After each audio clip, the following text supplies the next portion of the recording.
Samuel said to all Israel, "I have listened to everything you said to me and have set a king over you. Now you have a king as your leader. As for me, I am old and gray, and my sons are here with you. I have been your leader from my youth until this day. Here I stand. Testify against me in the presence of the Lord and His anointed. Whose ox have I taken? Whose donkey have I taken? Whom have I cheated? Whom have I oppressed? From whose hand have I accepted a bribe to make me shut my eyes? If I have done any of these, I will make it right." "You have not cheated or oppressed us," they replied. "You have not taken anything from anyone's hand." Samuel said to them, "The Lord is witness against you. And also His anointed is witness this day, that you have not found anything in my hand." "He is witness," they said. Then Samuel said to the people, "It is the Lord who appointed Moses and Aaron and brought your forefathers up out of Egypt. Now then, stand here, because I am going to confront you with evidence before the Lord as to all the righteous acts performed by the Lord for you and your fathers." After Jacob entered Egypt, they cried to the Lord for help, and the Lord sent Moses and Aaron, who brought your forefathers out of Egypt and settled them in this place. But they forgot the Lord their God, so He sold them into the hand of Sisera, the commander of the army of Hazor, and into the hands of the Philistines and the king of Moab, who fought against them. They cried out to the Lord and said, "We have sinned, we have forsaken the Lord and served the Baals and the Ashtoreths. But now deliver us from the hands of our enemies, and we will serve you."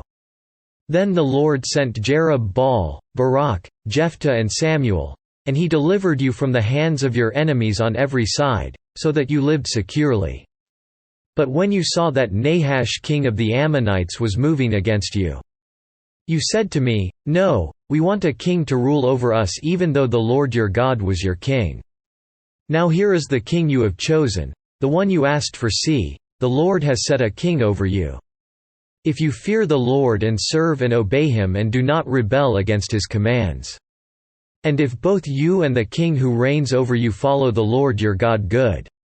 But if you do not obey the Lord, and if you rebel against His commands, His hand will be against you, as it was against your fathers.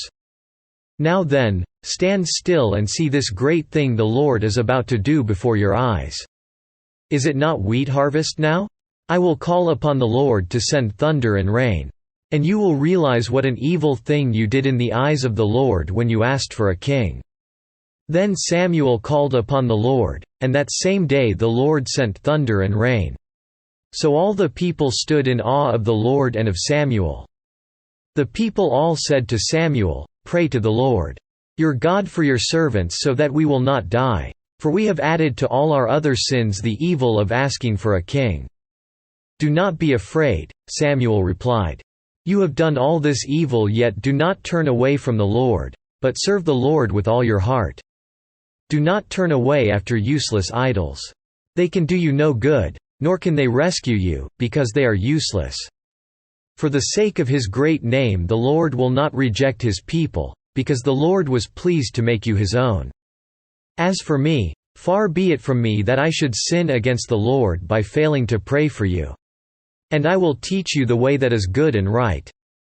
But be sure to fear the Lord and serve Him faithfully with all your heart. Consider what great things He has done for you. Yet if you persist in doing evil, both you and your king will be swept away."